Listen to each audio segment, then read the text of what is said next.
Geliefdes, genade, barmhartigheid en vrede vir u.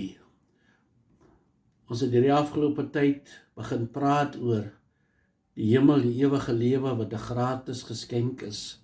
Daarna het ons gepraat dat sonde ons verhinder om hierdie geskenk te ontvang. Laas het ons gepraat oor God, wat lief is vir ons en ons nie wil straf nie, maar tog 'n regverdige God is, wat die sonde moet straf. Ek deel kortliks met u 'n storieetjie wat u seker al voorheen gehoor het van 'n busdrywer wat met 'n bus vol passasiers oor 'n brug moes ry. En in die middel van die brug kom hardloop daar 'n seentjie oor die pad. En die busdrywer moes in daardie oomblikke 'n besluit maak. Gaan hy aanhou ry, want toe hy die remme probeer trap, toe werk dit nie. En hierdie seentjie doodry, of gaan hy uitswaai en van die brug af ry en sy passasiers se lewe beëindig.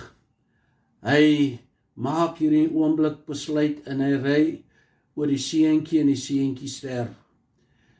En die mense vra vir hom daarna, waarom het hy hierdie besluit gemaak? En hy het gesê die seentjie is syne en hy het geweet sy seentjie is gered deur die Here. Maar hy was nie seker of sy passasiers gered is nie. En daarom wou hy vir hulle nog 'n kans gegee het.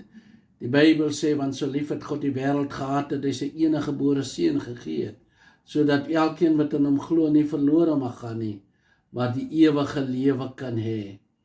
Jesus Christus het vir ons gesterf, sodat ons gered kan word.